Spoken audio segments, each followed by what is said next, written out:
covering for Maulana Ihtiram, who's traveling today. So, inshallah, he'll be back and be doing the next following ruku' and the remaining surahs. So, first, just the second ruku', inshallah ta'ala, I'll be covering for him. أعوذ بالله من الشيطان الرجيم بسم الله الرحمن الرحيم واضرب لهم مثلا أصحاب القرية إذ جاءها المرسلون. So this is the beginning of the second ruku' of Surah Yasin. Last week, the virtues of Surah Yasin, the background of the revelation of the surah, huruf muqatta'at, the broken letters, a lot of new things were discussed. This section, this whole section that we're going to cover today, almost 2 pages, is basically speaking about one story. And so it has one theme. One theme is being covered here.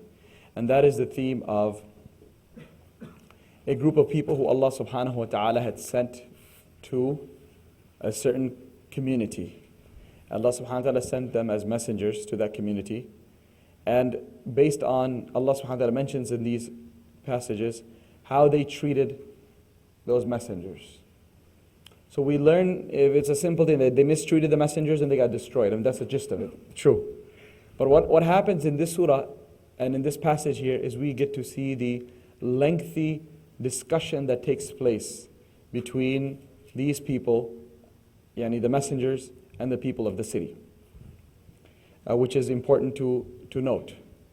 Why is it important to note? Because we are a community of du'at. We are an ummah of da'wah.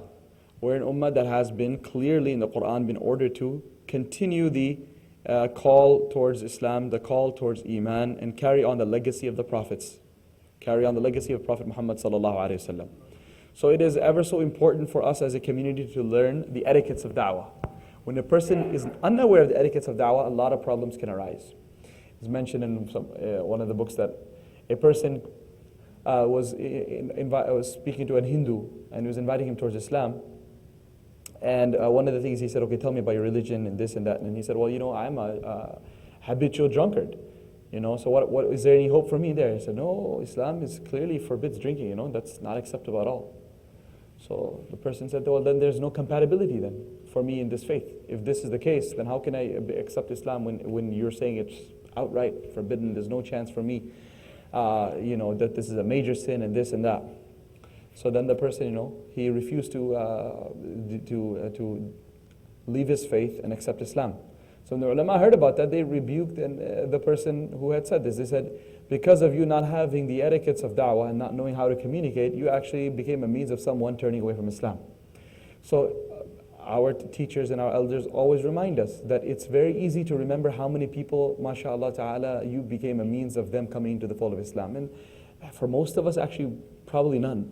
Directly. How many of us have actually given shahada to someone? We're lucky if we've given 1 or 2, For a vast majority of people, it's none. Or 1. Or you had that nice one conversation with someone on the bus or airplane and he was very moved and he said, I'll actually consider, I'll start reading about Islam. That's probably the farthest we get.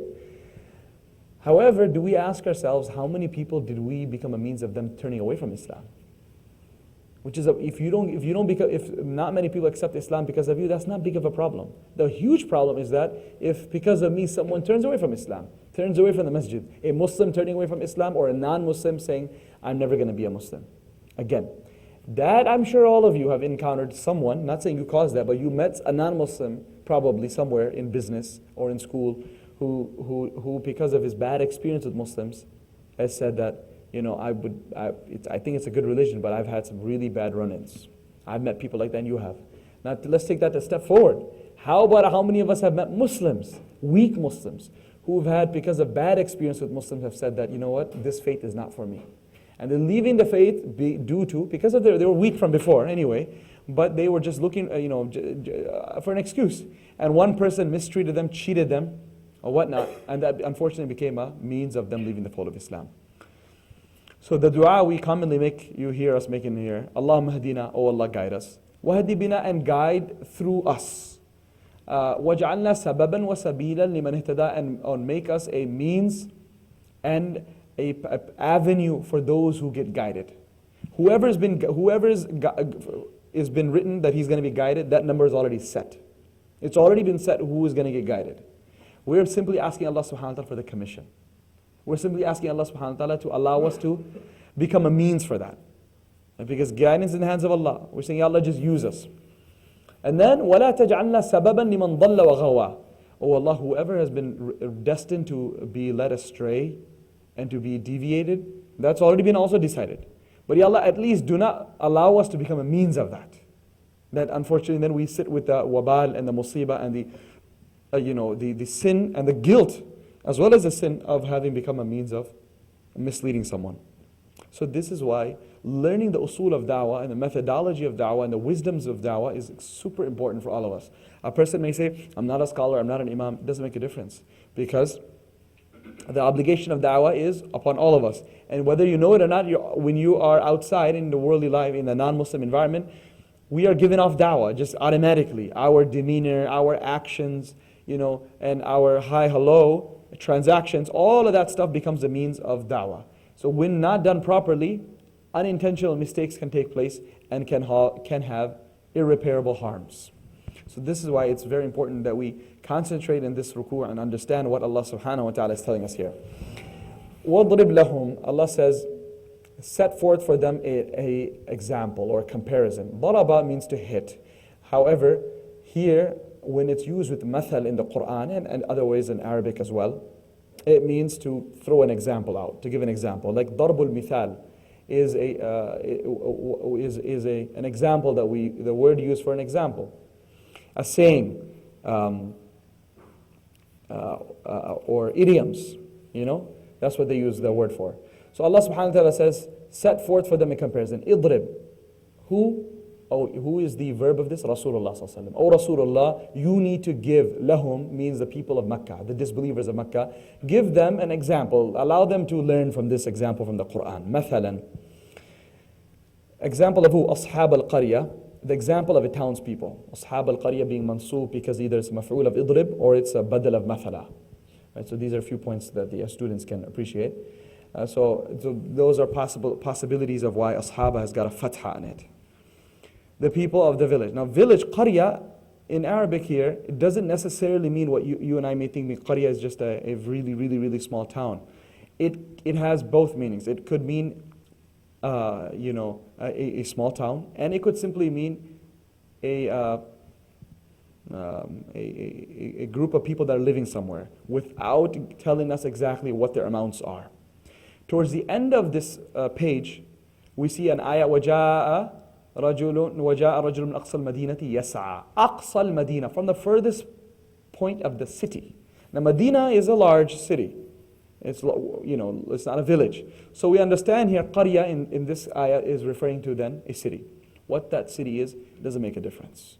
So, although there's a lot that's been written on this, and the many say it's Antakya, being the Syrian city famed for being a hub of Christianity, like Rome and like Alexandria and like Palestine.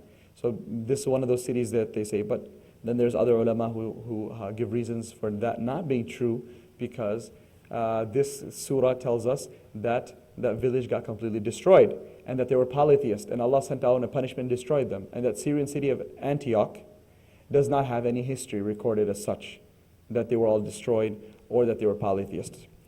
Abhimu ma abhamahullah is a very good thing to follow, which means which Allah has left ambiguous, leave that ambiguous. If the details are not given, then why get involved in something which Allah has left it ambiguous, because there's no benefit really for you in that. إِذْ جَاءَهَا الْمُرْسَلُونَ. Remember when the messengers of Allah came to them. So mursalun, this is a word that, inshallah ta'ala, if you keep on looking at this and listening to this and take notes, I am very confident that in the number of months that all the surahs that we're covering, you will build a good vocabulary, inshallah ta'ala. Ashab, from Urdu, you know that also. People. Qarya is village. Okay, ja'a means to come. And mursalun like Rasul, Rasul, we all know Rasul, a messenger. Mursalun, those that have been sent. So now who are these people? Some have explained that these were actually prophets, mursalun, that they were messengers in the sense that you and I use and understand messengers. They were prophets. And others have said that they were actually disciples of Isa alayhi salam. And Isa alayhi salam has sent these two people to this town in order to give them da'wah. And when they were being ridiculed and when they were being abused, and Isa alayhi salam was informed of that, then he sent a third disciple of his. Some have said that their names have been mentioned, Sadiq and Saduq and Sham'un. So Allah subhanahu wa ta'ala says, إِذْ أَرْسَلْنَا, behold, udhkur, remember, أَرْسَلْنَا, we sent them. So someone may ask, it says here Allah sent them, so it's pretty obvious it was probably messengers. How could it be the disciples of Isa? How can Allah say we sent them when it's the disciples of Isa? Someone may say, well, how can you mention that opinion that they're the disciples of Isa when Allah says we are the ones who sent them? So the simple answer of that is that Isa alayhi salam is a messenger of Allah himself. So his actions are attributed to Allah subhanahu wa ta'ala. Because Isa alayhi salam, like other prophets, can't speak, can't do things without Allah's permission, without wahi. So if he's sending someone to a certain city, he is a representative of Allah, hence his actions represent Allah subhanahu wa ta'ala's actions. When we send to them two prophets or two disciples, فَكَذَّبُوهُمَا, but they belied them both, i.e. the people of the village belied them both. فَعَزَّزْنَا بِثَالِثٍ, so we strengthened the two of them. Azzaz, ta'ziz means taqwiyah, to give strength. فَعَزَّزْنَا, so we strengthened the two of them, بِثَالِثٍ, with a third. With is the ba. Ba gives you the meaning of with. And thalis, we know our numbers maybe. So thalatha and thalis, thalatha 3, thalis third. So we strengthened them with a third. A, bi mursalin thalithin, or bi rasulin thalithin, with a third messenger.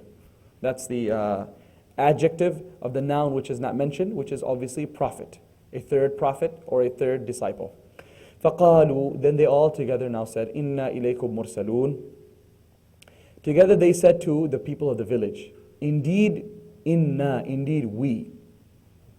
إِلَيْكُمْ, to you. Mursalun, sent. So we translated, indeed we are messengers sent to you. إِلَيْكُمْ, to you. And mursalun is a word we've covered already, which means messengers. And we are messengers sent to you by Allah subhanahu wa ta'ala. قالوا, now this from here begins the abuse of the people of the town. The people of the town did not, like other places, just like Rasulullah sallallahu alaihi wasallam's time, they did not like people telling them. And we have to realize that this is, before we go any further, this is the system of the dunya.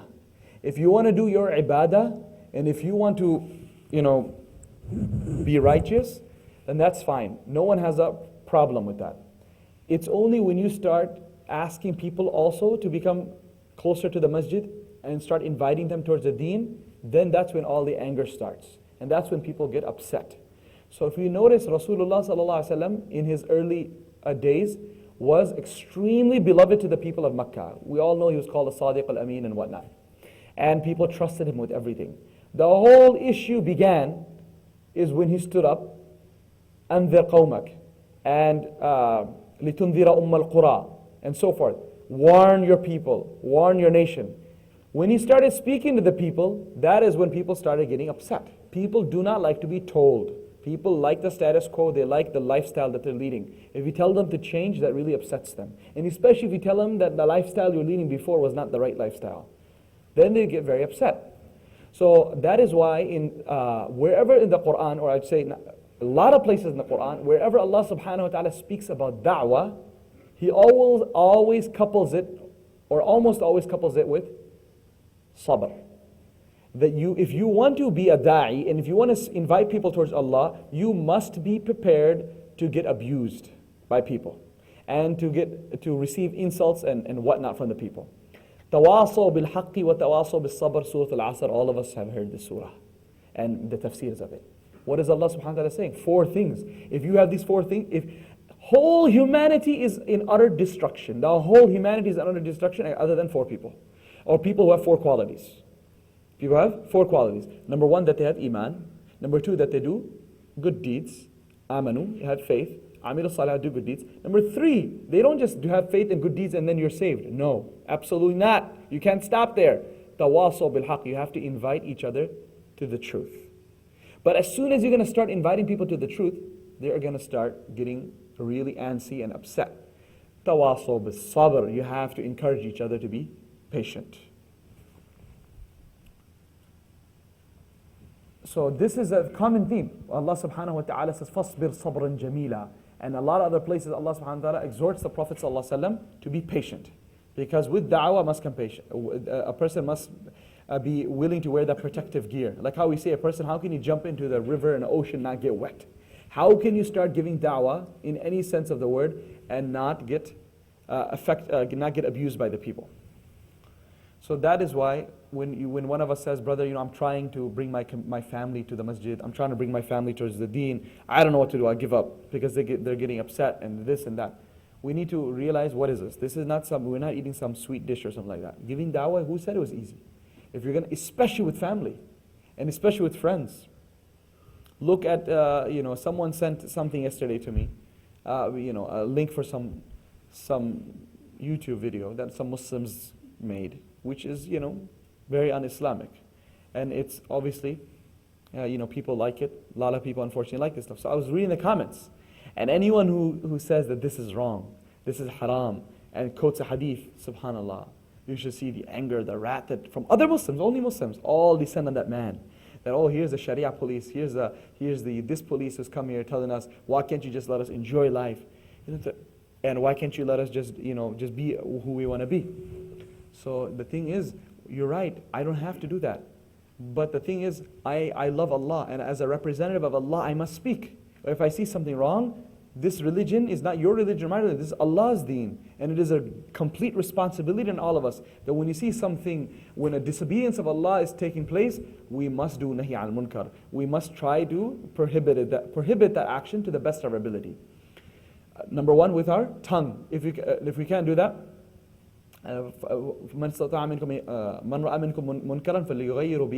we should change it with our hand first of all. Stop that person. If we don't have the ability to do that, then at least speak against it. And if you can't do that, then you must at least feel bad about it in your heart. And that is the lowest level of iman. What is that telling us? That if a person looks and sees sins around him being committed, and he doesn't even feel the pain and disgust in his heart, then unfortunately we don't know what to say about his faith. Because Rasulullah saying is the lowest form of faith is that you feel the pain and disgust in your heart. So now what's happening today?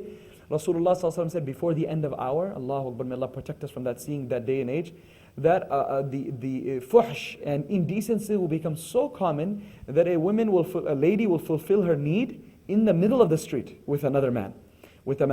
And Rasulullah said in a hadith that the best amongst the people, people will just be walking by. None of my business type of thing. Maybe I won't do that, but if you want to do that, be my guest type of attitude. So everyone will be walking by. Rasulullah said the best person in that day of age and the one who has the most iman, the best person will be the one who will simply say, how nice if you had just done it on the side of the road. How nice it would have been if you had just done it on the side of the road. That's it. Beyond that, no one will even say anything, stop, or anything. So this is what happens when sins become common. We become desensitized to that.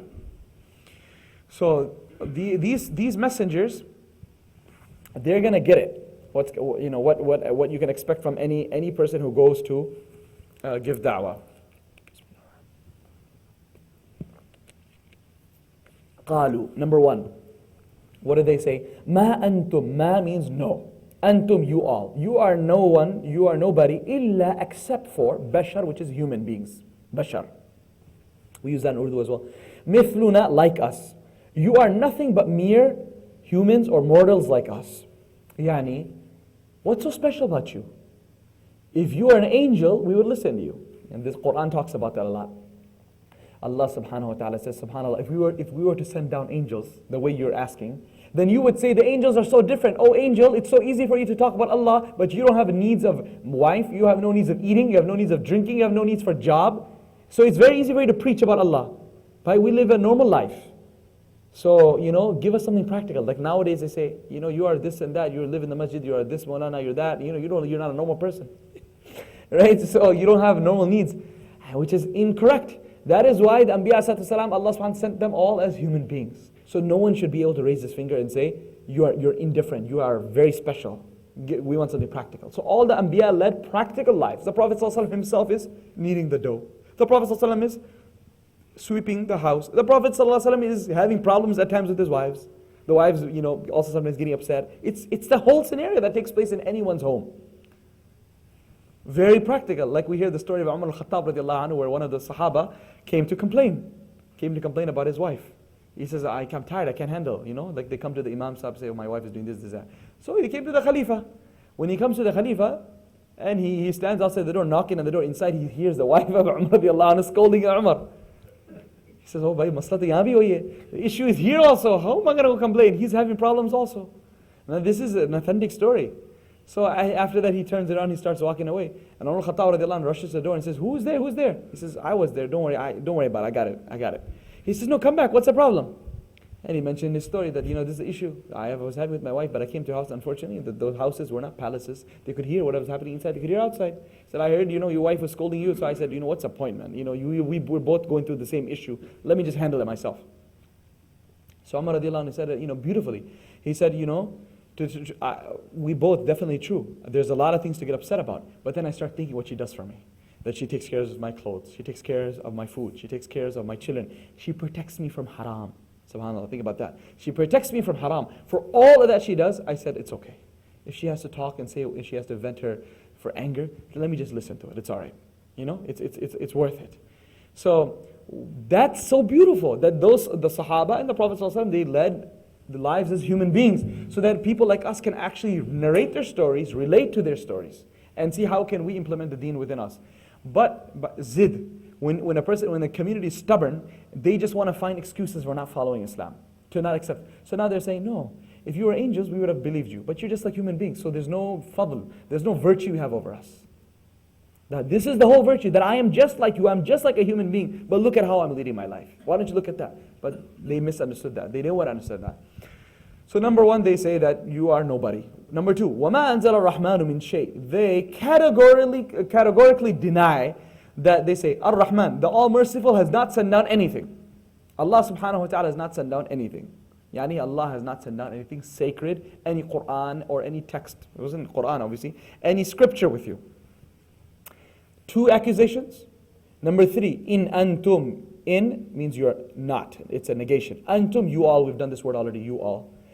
In antum, you all are not illa takdhibun, but lying. Meaning you do nothing but lie. Kadhaba yakdhibu is to lie. Kadhab, jut.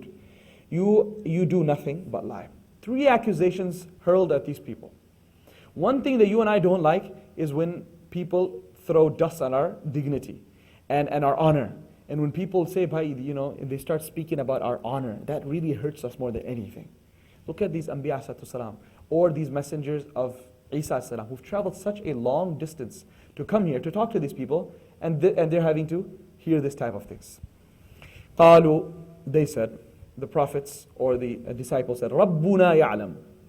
But if you don't want to recognize this, if you want to deny it, and if you want to hurl all these insults at us, okay.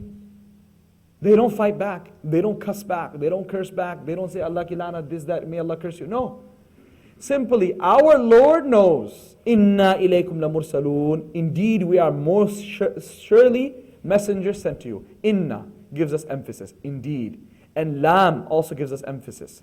Indeed, we have been mursalun, sent ilaykum, to you. Bringing ilaykum before mursalun is another form of emphasis. That we haven't been sent to the, bhai aap udhar chale jaye, bhai udhar bhi aur Musliman hai. You can go talk to others. Many times people say that. You go to speak to someone, he says, my neighbor, mashallah, why are you coming to me? I'm already Muslim, my neighbor is non-Muslim. Deflection. Because I don't want to be told anything. So these people, we're going to deflect also. What is he saying? No. We haven't been sent to that town or that town. We've been sent to you. Ilaykum. We have been To you, sent. That's the emphasis. Alright, you follow? That if it was inna mursaluna, we have been sent ilaykum to you. As soon as I say inna mursalun, we've been sent, he could stop saying, yeah, you've been sent to others. But we haven't even given him a chance to say that to those people. We're saying, indeed, we to you have been sent. To make it very clear that the people of this town are the actual mukhatab, or the people who are the recipients of these messengers. So, nothing to get excited about. Allah janta hai. My Maulana Sulaiman Chokshi, I remember when he taught us this Tafseer in Jalalain, this page, I can still recollect that he taught us in Urdu, which is so beautiful. And he was just saying that, subhanAllah, look at how calmly and, how with such ease and such, calmness these messengers are responding to insults after insults. Okay? If you don't want to believe me, I'm sorry, I can't do anything about that. But I can just tell you, my Allah knows that. Allah knows the truth. That's it. Allah knows the truth. This is our job, and we're simply doing our job, like they say. وَمَا عَلَيْنَا إِلَّا الْبَلَاغُ الْمُبِينُ. Yet nothing is incumbent upon us but the clear conveyance of God's message. Balagh comes from tabligh, right? Balagh to convey something. Tabligh, same thing. And mubin, Qur'anum mubin, kitabum mubin, Arabiyyum mubin. You've heard this word before, mubin. From bayan. What does bayan mean? To clarify something. A bayan clarifies something, that's why it's called a bayan. Mubin, abana, yubinu, ibana, mubin is something which clarifies something which is very clear. So balaghul mubin, such conveyance which is beyond, leaves no doubt. Wama alayna, ala, upon us. So our responsibility is simply to convey. We cannot force you to accept. That's what they're saying. And this is definitely the truth. That you cannot force anyone to believe. Your job is to do it. Now, however, people take this ayah out of context. They go to one person's house once, they send one text message, they send one letter, and when he doesn't respond positively, they say, وَمَا عَلَيْنَا الْبَلَاغُ الْمُبِينُ, let's go on by, leave him. See, look at what it says, mubin. It didn't say, وَمَا عَلَيْنَا إِلَّا الْبَلَاغُ here, although another place it says, إِنْ عَلَيْكَ إِلَّا الْبَلَاغُ, I realize that. But we have to understand what is balagh. Balagh is not simply elan, right? Announce, text message, let the person know once. No. Balagh, you are going to do your best effort. You have everything that you have in your arsenal to get the message across. And mubin means you cannot leave any doubts. So in the case of the prophets, they had to show miracles. Or they had to show something which was irrefutable. And if someone refutes and rejects their message, even after that, then we know, this is beyond our hope. We've tried everything. So imagine you go to a terminally ill or a critically ill patient goes to the physician or goes to the ER. He looks at him, he gives him a Tylenol and says, we did what we can for the best. Chalo bhai, move on. You're right, a doctor, he cannot give shifa, and we can only try our best. But by giving one Tylenol, you're gonna stop there? Really, is that where you're gonna stop? But no one would do that. You get sued for that. And that's why you have all of these extra procedures everyone's doing, so that they can cover their back. What's all of that about?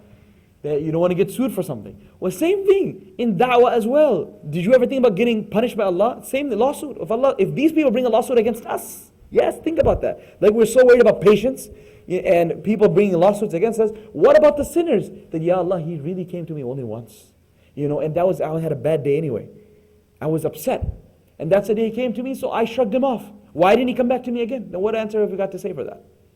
What answer have we got to say? We have to show a track record to Allah. That, Ya Allah, I tried my level best to invite them towards the deen, to invite them towards Islam. And again and again, until then I said, Ya Allah, maybe, not I give up on him. No. Maybe you have written his hidayah on the hands of someone else. Maybe I'm not the one who's supposed to be cashing out on his hidayah. Maybe I'm not the registered agent for him. It's supposed to be someone else. See, that's how you have to leave off. You cannot say, "But ye to gumrah forever. He's gone off the track and he's never come right." Even after all the effort, we can never say that. That is a statement which is very harsh. So, what is the take-home message from Ma'alina al-Balagh al-Mubin? You have to try very hard. Mubin, clear conveyance means you have to do a good job where you're not leaving any excuse. No room for doubts. No room for excuse. And even after that, if he doesn't accept, then move on. قالوا, their response after hearing all of this, إِنَّا تَطَيَّرْنَا بِكُمْ. They said, indeed we presage an omen of ill fate from you. Meaning, we sense that you have brought down problems upon us. Some ulama and tafsir write that they had a drought for 3 years. And they began to blame these messengers for the drought. And this is a common practice. Nuh alayhi salam, Lut alayhi salam, Qawm Salih, all of them said the same thing. Qawm Lut, inna tatayyarna bikum, that we blame you for all the evil that has come to us. Even Musa alayhi salam, look at this. They said, in taku hasanati, they said, if something good happens, then it's because of us. And if evil befalls us, then it's because of you. If any good happens, it's because of us. If any evil befalls us, it's because of you. They're telling this to Musa. This is how they're treating their prophets.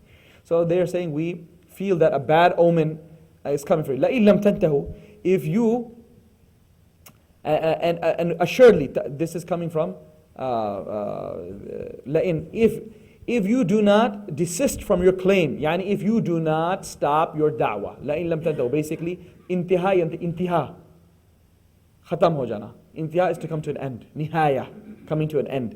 لَإِن لَمْ تَنْتَهُ, if you do not stop, if you do not bring your da'wah to an end, لَنَرْجُمَنَّكُمْ, then most surely, that's come through this ta'keed, this extra noon, and this lam gives you the extra emphasis.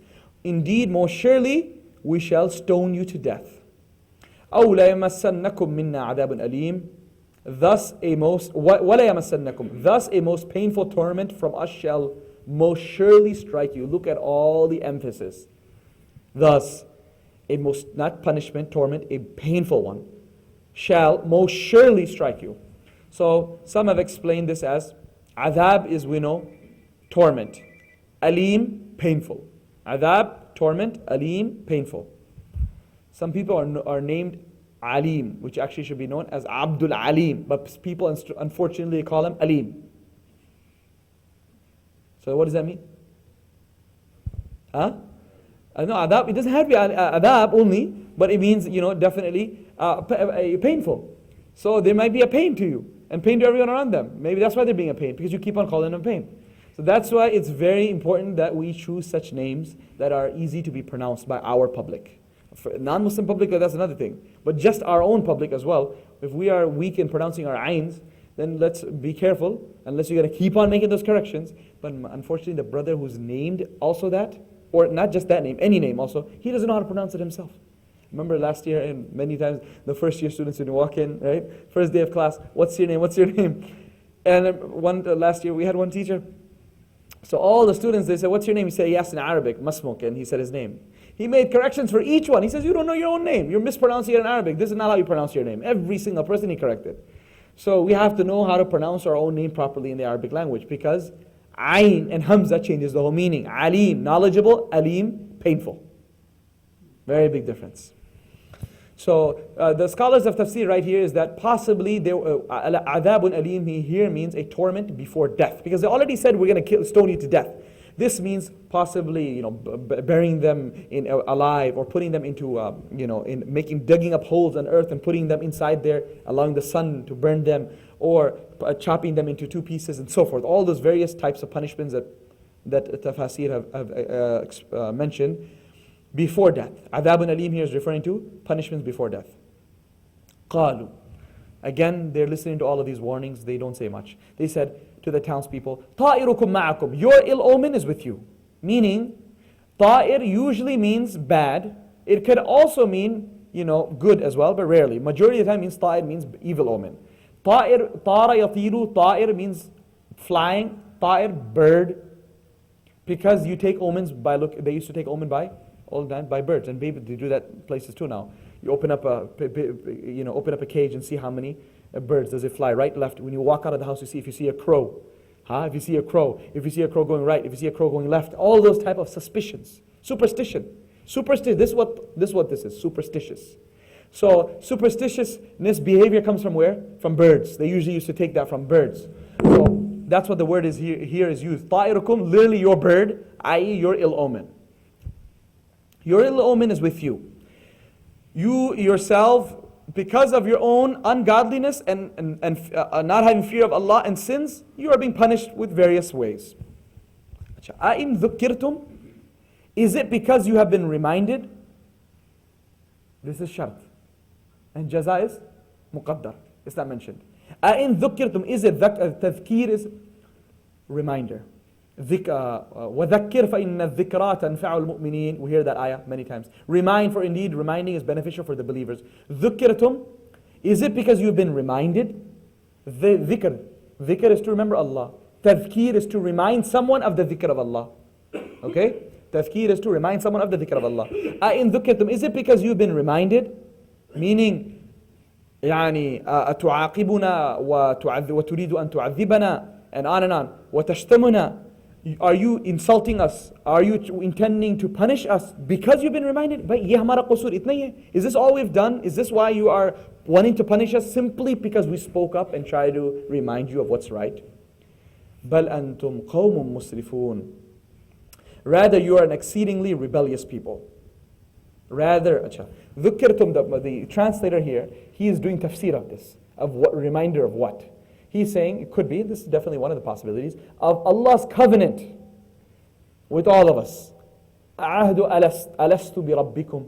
Allah subhanahu wa ta'ala took a covenant from all of us, a pledge of allegiance when we are in the realm of souls, as the Quran mentions clearly in Surah Al-A'raf.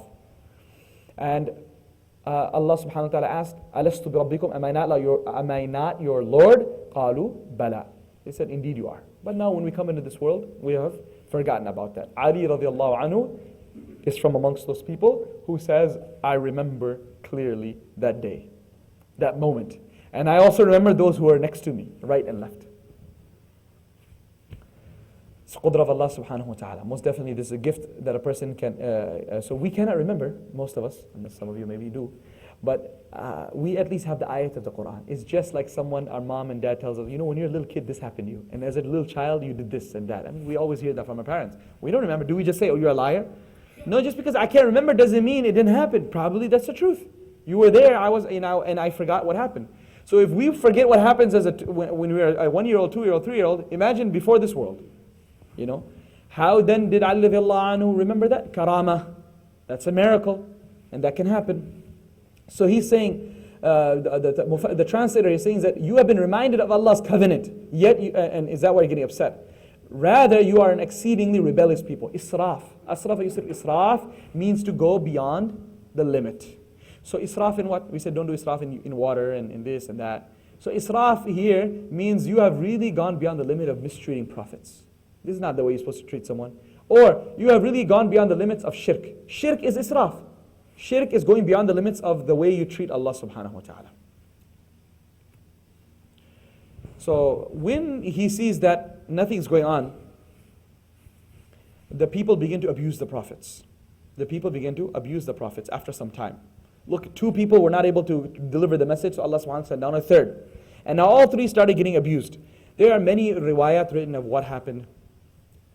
One opinion is that, for example here, that initially 2 people came, 2 prophets came, and they began to invite the people, and the people started asking them for miracles. So when they began to show their miracles, which was during the time of Isa, we know, of curing the sick, curing the leper, curing the blind, and so forth, of course, people really liked that, and the news reached the king. The king who was a mushrik, called these people to his court. And they said, who are you? And they said, we are messengers of Isa alayhi salatu salam, or messengers of Allah. And we were doing this. And he sent them away to jail. He said, you're causing fitna.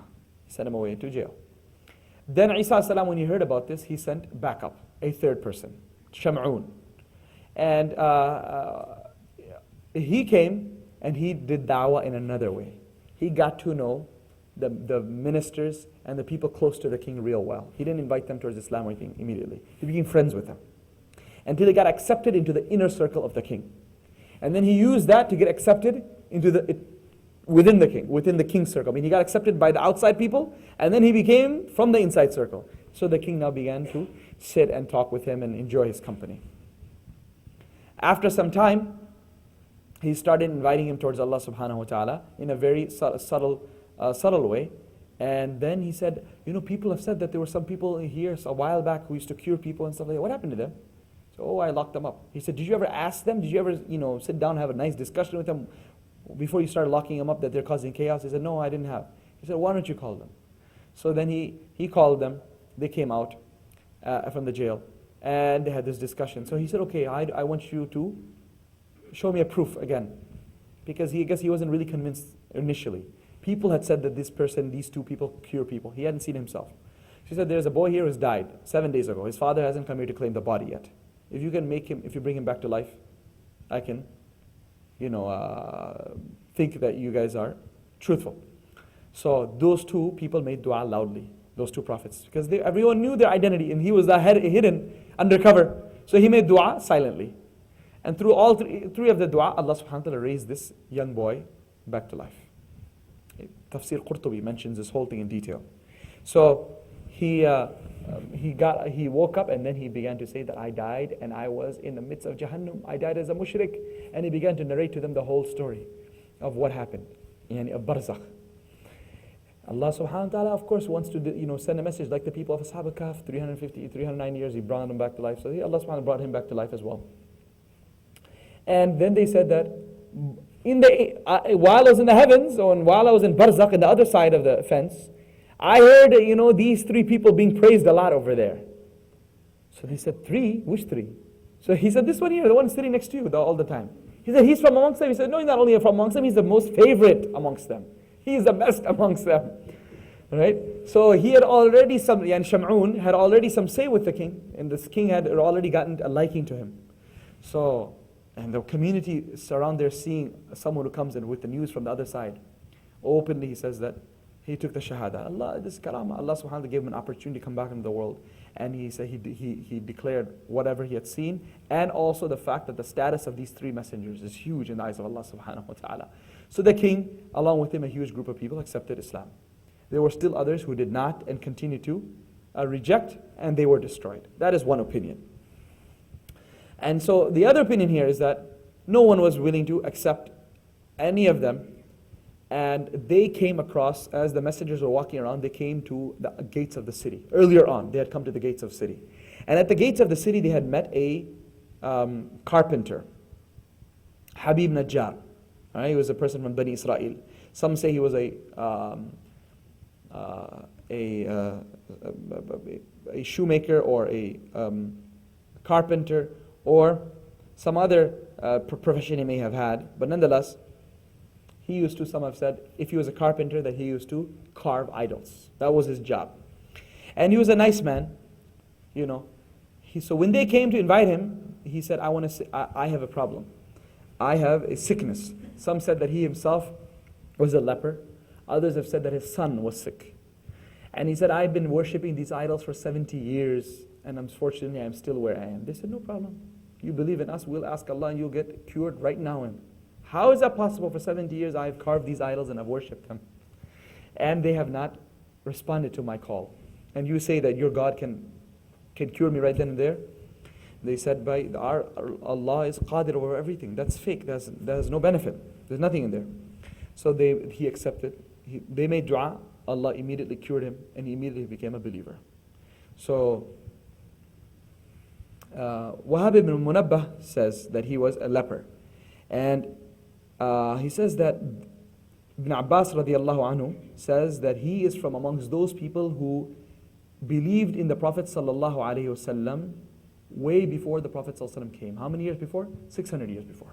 600 years before the Prophet sallallahu alaihi wasallam, and approximately 6 centuries, not exactly. That's how many years before, or how many centuries before he had believed in the Prophet sallallahu alaihi wasallam, along with وَقَوْمِ تُبَّعْ, the Tubba tribe, which has been mentioned in Surah Dukhan. And that is that the eldest king, or the main king from amongst the Tubba tribe. When he heard about the Prophet ﷺ, as mentioned in the history books, he believed, and that is the property that he had made waqf for the Prophet ﷺ is the same property in which Abu Ayyub al-Ansari radiallahu anhu lived. And that is where the Prophet ﷺ came, and that is where his camel came and sat down. 400 years before that, the great king of Tubba, he has said, I'm not going to be at the time of a Nabi that's going to come, but I know a Nabi is going to come and I want to believe in him, so I'm allocating this plot for him. Subhanallah. So from amongst those people who believed in Rasulullah before his advent and before his birth is Habib Najjar. So these people, Habib Najjar, when he saw that people are not stopping, not abating, they continually are abusing the prophets. One day, وَجَاءَ مِنْ أَقْصَى الْمَدِينَةِ, a man came running from the farthest part of the city. رَجُلٌ, a man came. يَسْعَى, running. Running has just one meaning, is you're running a marathon, okay, you're running. Another sense of running in the Quran is when you run with concern. Sa'i, the running between Safa and Marwa of Hajra, wasn't just simply running a race. You can imagine what her heart must have been at that time, what feelings she must have had. Full of concern, right? So sa'i is a word that's used to be running with concern as well. For example, Quran says, فَاسْعَوْا إِلَىٰ ذِكْرِ اللَّهِ وَذَرُوا الْبَيْعِ, run towards the remembrance of Allah and leave transactions and buying and selling. This is for when? For Jumu'ah Salah. So here it doesn't just mean just crazy like running like that. No. فَاسْعَوْا here means that a person, because we know that we've been prohibited from running towards Salah. Actually running towards Salah. Correct? We've been prohibited from that. Let me add this mas'ala here as well.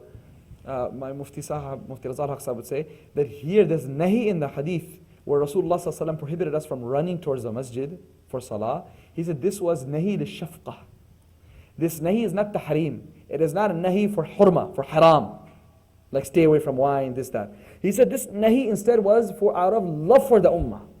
Because if he wouldn't tell them this, then the Sahaba who cared about their first rak'ah and takbiratul ula, of course, would probably, even if it be impossible, would try to run so fast that they would end up falling, tripping, and hurting themselves. So in order to have mercy on them and the ummah, Rasulullah sallallahu alaihi wasallam prohibited them from running. Ye maana nahi ke bhai namaz, if you're in the masjid and the salah is going on, that we just slow down a little bit extra. That, I heard a hadith, don't run towards the masjid. Take a stroll, enjoy the carpet, enjoy the scene and come. No. And also this doesn't mean that we pound on the floor, that the whole masjid floor is shaking, like kids do. No, that's not what it's meant to. But it's all right to speed up a little bit. That's what I'm saying. It's all right to speed up a little bit without losing your dignity.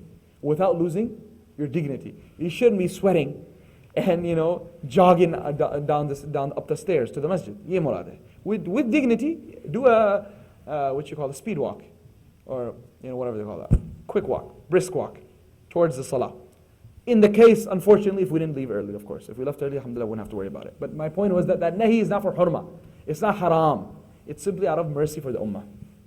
So yas'a means running with concern. He lived by the gate. So he was on the opposite side of the city and he's running towards, when he heard they're being abused, these prophets, he came running towards them. Qala, and he said, "Oh my people, ittabi'u al-mursaleen, follow the messengers." What's wrong with you? Qawmi, ya qawmi, follow the messengers. Ittabi'u, follow those.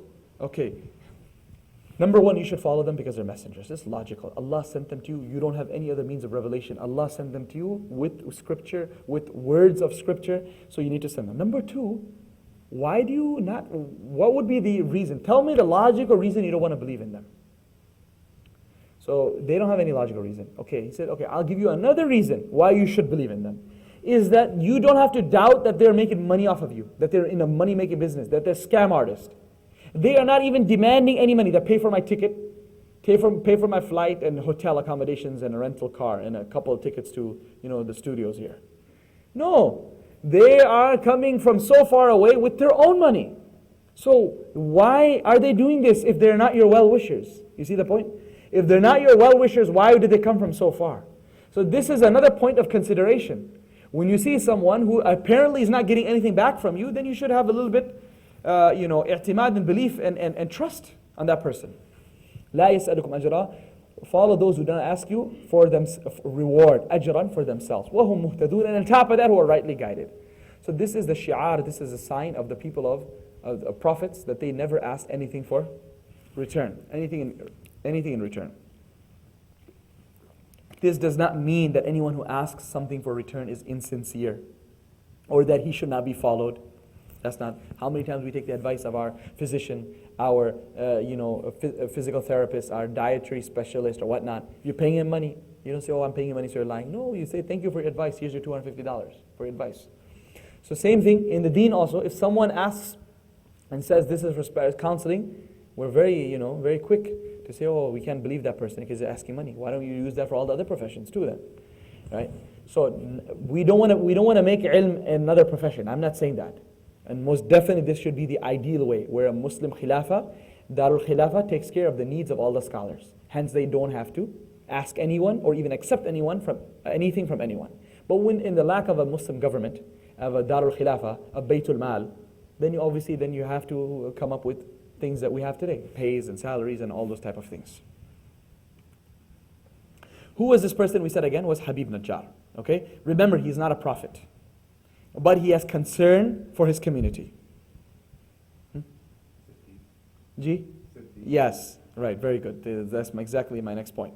So we discussed this over the Sunday, that after the prophets comes the levels of the Siddiq in every ummah. So we briefly talked about him as well. And Habib Najjar is one of the Siddiqs of that ummah. We have another Siddiq called Mu'minun min Ali Fir'aun, right? Which is the believer from the family or the people of the Fir'aun, who was yaktumu imanu. He was a hidden believer. He was a Siddiq of that ummah. And of course we have the Siddiq of our ummah as well, Abu Bakr Siddiq of the ummah of Rasulullah sallallahu alaihi wasallam. So who is Siddiq then? The one who is one level below the Prophet. You can still, of course, prophets are not angels, they're human beings, but of course they are prophets. They are ma'soom, they're protected from sin. Siddiq is genuinely just like you and I. So he's not protected like that in the sense. He's mahfuz, he's not ma'soom. He won't commit major sins, inshallah. But it's not like he cannot commit major sins like a prophet. So one of the things the Siddiqs always do is that they are they have the highest love for the prophets. And number two, they're extremely loyal to the prophets and have love for the prophets. And number two, that they are the most well-wishers for their nation. And we explained that Abu Bakr Siddiq radiallahu anhu, when he ascended the minbar and he calmed the ummah the day the Prophet ﷺ passed away. He controlled his emotions and he said, whoever is worshipping Muhammad, know that Muhammad has passed away. Whoever is worshipping Allah, he should know that Allah is alive and he is not going to die. And he recited, وَمَا مُحَمَّدٌ إِلَّا رَسُولٌ. So there's no one who loved Rasulullah more than Abu Bakr, period. Who understood him. Who did more. And I imagine Rasulullah saying, I have paid back everyone who has done anything with this deen and for me, but I can never pay back Abu Bakr. Only Allah can pay him back. I mean, look at that. How much ihsan of Abu Bakr radiallahu anhu on the deen, on the ummah. So if there's anyone who says, oh, I need time to grieve, it should have been Abu Bakr radiallahu anhu. But he squashed his emotions and he just went up on the minbar, controlled his emotions and calmed down Umar radiallahu anhu and the rest of the community of Sahaba radiallahu majma'in. That was his love for the ummah. And how he, what he did in the first few years of Khilafah, 2.5 years of his Khilafah. So this person here, it's only love as well. What did he say? وَمَا لِيَ لَا. And why should I not worship the one who has originated me? فَطَرَنِي. فَطَرَنِي, and obviously you as well. But if you start giving da'wah, you people don't like that. See, now this is the uslub of the da'wah here we're learning. وَمَا لِيَ. Why don't you all accept the messengers? Why don't you believe in him? Then they'll say, we already had it with you, but let's just finish you up. We're going to finish them up, let's finish you up first. So look at his method of speaking to him. وَمَا لِيَ لَا. Why should I not? See, put yourself in the hot seat and say, how can I be a kafir, a disbeliever, when Allah has created me, Allah has blessed me with so much? How can I not possibly worship him? وَمَا لِيَ لَا. Why should I not worship the one who has originated me? And of course as well as you. وَإِلَيْهِ تُرْجَعُونَ. And while it is to him that you shall be all returned for judgment. Look at iltifat here, changing of the damirs, changing of the pronouns. He's speaking from him and then to you, and then back to him in the next ayah. It's beautiful here. So when it comes to ni'mah, blessing, he's talking about himself. I am indebted to Allah. Ya Allah, as I speak here, invite these people towards Islam, I know very well that I am the one who's most indebted. And I am the most shakir, most grateful, because you created me. And then he's warning them. وَإِلَيْهِ تُرْجَعُونَ. Is he not going to go? Is Habib Najjar not going to Allah himself? Obviously. He could have said, وَإِلَيْهِ أُرْجَعُ. Or وَإِلَيْهِ أُرْجَعُ. To him is my return. Or وَإِلَيْهِ أَرْجَعُ. To him I'm going to return. He could have said that. But he said, وَإِلَيْهِ تُرْجَعُ. You all going to return. So one is targhib. He is giving them targhib, encouraging them that look, I'm a Muslim. And because I realize Allah created me, so every one of you should be thinking, oh yes, Allah created me too. And Allah blessed me like this, this, this. So if He's believing, I should also believe. So that's targheeb.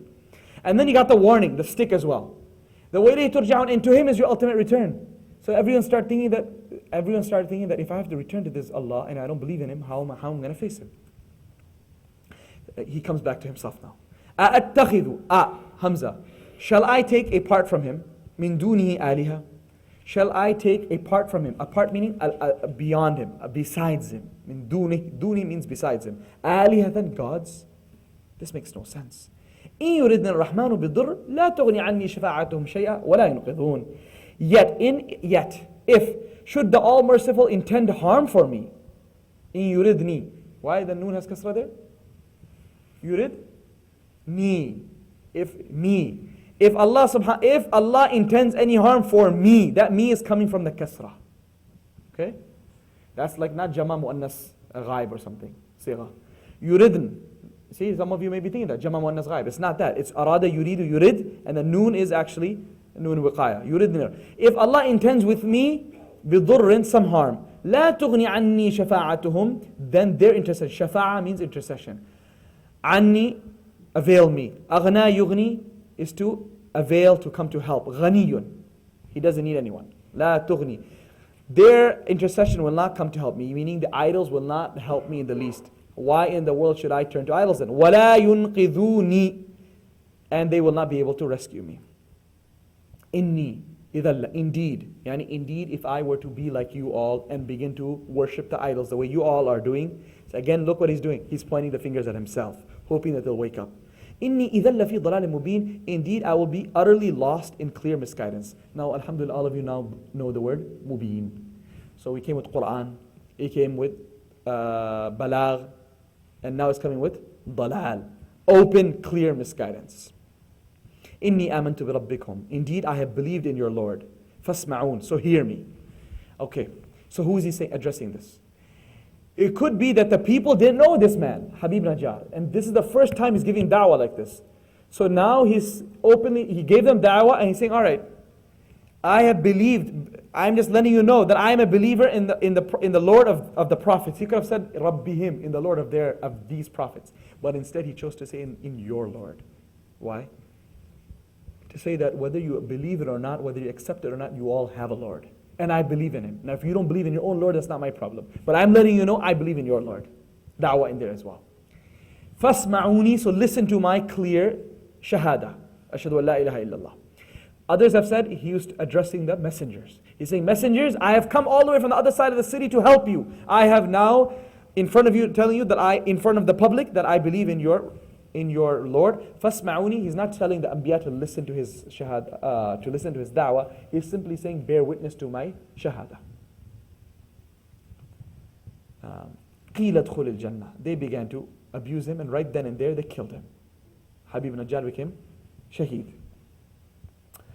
So they killed him, and it was said to him instantly, Udkhul al-Jannah, enter the bliss of the garden of paradise. Enter Jannah, enter the garden. Qala, he said, oh, ya layta qawmi ya'lamun, if only my people were to know. If only my people could know. Abdullah ibn Abbas, I think so, he says this beautiful statement. He says regarding Habib Najjar, he says Habib Najjar was a well-wisher for his nation. Nasaha qawmahu hayyan wa mayyita. He was a well-wisher for his nation while he was alive and after his death as well. That's how much concern he had for his people. That they killed him, and he's not saying, now by Allah destroy them. He's still saying, Ya layta qawmi ya'lamun. Only if my people could know. What is he saying? He's dead now. This is transpiring in the other world. Allah is narrating to us his utterances. We're hearing the news from that side. Bima ghafara li rabbi, of how my Lord has forgiven me. Waj'alani min al-mukrameen, and placed me amongst the ranks of the honored. Mukrameen, jinka ikram kiya gaya. Those who have had the ikram. Mukrameen, those who have been honored. Ghafara is of course forgiveness. Rabbi, my Lord has forgiven me. Why does he want them to know Allah has forgiven him? So that they can also follow his path and say kalima la ilaha illallah and enter also Jannah. Dying also, he wants them to believe. Allah subhanahu wa ta'ala gave him that Jannah right then and there. Other mufassirun have said that actually Allah lifted him up. The way he lifted Isa, lifted Habib Najjar, and he didn't die. And Allah placed him into Jannah. And he will live there till, of course, that day of judgment. And then that's when his death will come. Allahu a'lam. وَمَا أَنزَلْنَا عَلَى قَوْمٍ بَعْدِي مِنْ جُندٍ مِنَ السَّمَاءِ. Allah says, وَمَا, ma, we have not. This is negation. مَا أَنزَلْنَا, we have not sent عَلَى قَوْمِهِ, we did not send down upon his people, مِنْ بَعْدِهِ, after him, i.e. after they killed him. مِنْ جُنْدٍ مِنَ السَّمَاءِ, jund, any army. مِنَ السَّمَاءِ, from heaven. وَمَا كُنَّا مُنزِلِينَ, nor had we intended to send, or nor had we the need to send down. What is it saying? That Allah subhanahu wa ta'ala is saying that when they killed him, that was it. I decided to wipe all of them out. And I did not need to send any angels, 5,000, 10,000, not even one. I didn't send down any army. Rather, what did I do to destroy them? Allah says, in kanat, it was not, in, again, nafiya, negation, it was not, illa except sayhatan wahida, one single scream, one single deadly blast. Jibreel came, he held the doors of the city and scram. Once, out, everyone's dead. No, bringing the angels and to destroy and chop all this, that, nothing. Lifting up the city and dumping it down. None of that. Allah says it was just one deadly blast or one deadly scream. فَإِذَا هُمْ خَامِدُونَ, then they were utterly extinguished. Khamid, khamada is khamadatin naru. You know when you have a barbecue in the charcoal after some time? Inshallah, we'll be enjoying very soon. After some time, what happens is, it gets extinguished. The fire gets extinguished. That's called khamad or khamid. When the charcoal or the fire gets extinguished, the last bits of energy and heat are gone. So when people are alive, they have energy. When people are dead, energy is gone, and they become khamid. Okay, so the presence of energy within people is hayat, and when the energy is gone, they become khamid. They become extinguished. Allah says all of them became extinguished. Ya hasratan ala al-ibad. Allahu Akbar. This is amazing. This ayah is powerful. Ya hasratan ala al-ibad. Alas for all the mortal servants. Hay afsos. Now who's saying this? There's a lot of tafsirs of this. Either this is Habib Najjar from the heavens saying this, or this is the Prophet saying this, or this is the people who when they see the punishment saying, oh, hay afsos on us. Ya hasra. Like, Ya Abdullah. Oh Abdullah. Ya hasra. Oh, what you call? Hasra is, what's the word for that? Afsos, yani, alas is what they're saying here, which is used, Sorrow, okay. So yes, of course, afsos is the word in Urdu for that. So ya hasra is you're calling out to afsos, you're calling out to, pity. Hasra, what does that mean? Ya hasra hadihi maqamuki fahduri. That, oh, pity and, sadness, this is your place, so come. Say, hey Abdullah, ajaw. Oh Abdullah, come here. So this is the Quran's ta'bir, that this is such a pitiful state and a condition that is worthy of crying, that, oh crying, oh pity, oh sympathy, oh sorrow, come over here. You understand? Say, oh Abdullah, come here. So Allah is using this ayah, amazing, powerful, that oh pity, oh sorrow, oh sadness, come over here and cry. Because this is where you ought to be. Ala al-ibad, cry over what? Over the servants. What's wrong with the people? مَا يَأْتِيهِم مِّن رَسُولٍ إِلَّا كَانُوا بِيَسْتَهْزِئُونَ. Not a messenger came before to them, except that they made a mockery of him. This exact same thing happening now. Messengers of the true messenger, Anbiya are no longer there, but their messengers are coming, and unfortunately people are mocking them. This is the last ayah. أَلَمْ يَرَوْا كَمْ أَهْلَكْنَا قَبْلَهُم مِّنَ الْقُرُونِ أَنَّهُمْ إِلَيْهِمْ لَا يَرْجِعُونَ. Have they not? أَلَمْ يَرَوْا. Ra'a yara is to see. And other times it means consider. Okay? Consider. So both comes. Tafakkur, because this is the way ra'a is used. Alam yaro, have they not considered how many generations before them we have destroyed because of their ungodliness? La yarji'un, and that to them they shall never return. So why did they not think that the previous nations were destroyed? You will also be destroyed if you don't listen to the messenger. But they didn't. And of course this, like I told you again, these three were not necessarily prophets. They were disciples of Isa as salam. So all the people doing the work of the prophets salam today are not messengers, but they're doing the work of the prophets. They are mursalun, they're sent as well. So today too, people are making a mockery of them. وَإِن كُلٌّ لَمَّا جَمِيعُ الَّذِينَ مُحْضَرُونَ. Yet indeed, each and every one of them shall be brought up before us for judgment in the hereafter. وَإِن, again negation, in negation. كُلٌّ, every one of them. جَمِيعٌ, ta'keed over ta'keed. All, لَدَيْنَا, by us. مُحْضَرُونَ, will be made. Hazri lagana, muhdarun, will be made to be present. You see how many similarities of the words we already know. We just got to start putting them into perspective of the Quran. Muhdarun, they will be made, will be brought up forth on the day of judgment. So this ends the second ruku', which is again